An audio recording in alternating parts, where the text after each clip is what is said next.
Et si la clé de la maîtrise de soi se trouvait dans une simple conversation datant de 1956?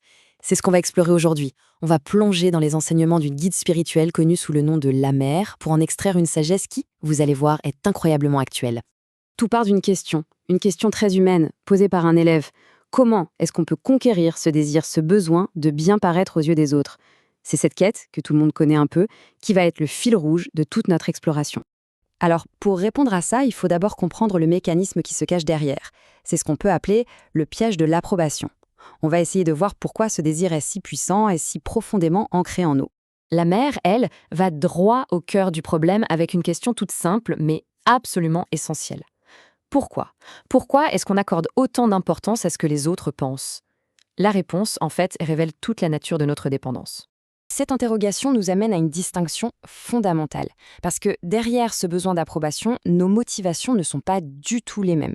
La mère identifie des raisons très différentes. Et la vraie question, c'est est-ce que ça relève de la vanité ou d'un véritable désir de progresser?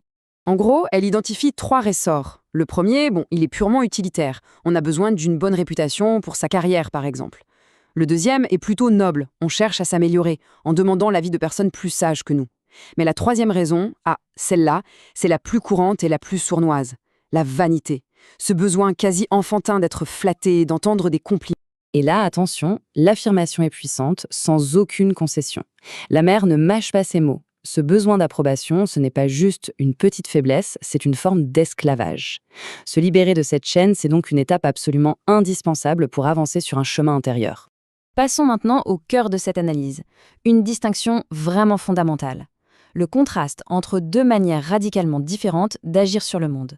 D'un côté, la maîtrise, et de l'autre, l'influence. La discussion repart d'une autre question d'élève, tout aussi pertinente. Est-ce qu'on peut vraiment maîtriser son environnement, son entourage, si on ne se maîtrise pas d'abord soi-même? Et c'est là que la mère introduit cette nuance capitale entre influencer et maîtriser. Voilà le point crucial. L'influence, ça agit de l'extérieur. Ça passe par les mots, les explications, la persuasion.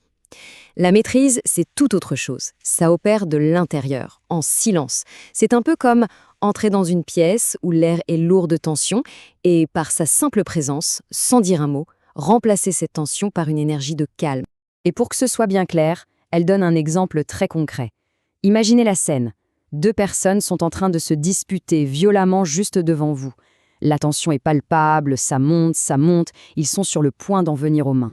L'illustration est juste parfaite. L'influence, ça serait d'intervenir, de leur parler, de crier « arrêtez ».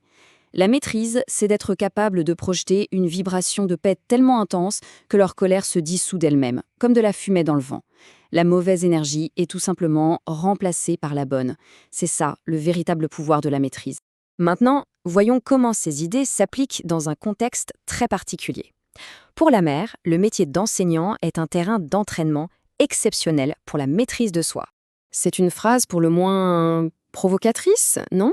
Elle souligne à quel point le fait de vouloir guider les autres demande un travail intérieur absolument immense.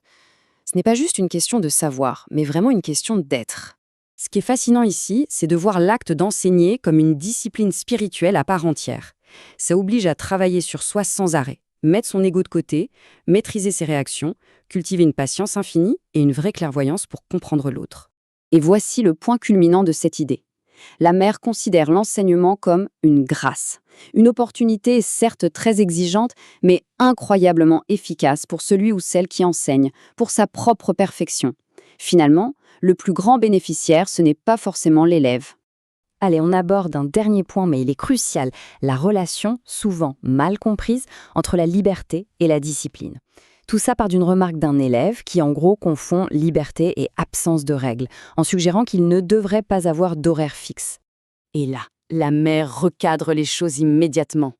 La liberté véritable, la vraie, ça n'a rien à voir avec le fait d'être le jouet de ses impulsions et de ses fantaisies.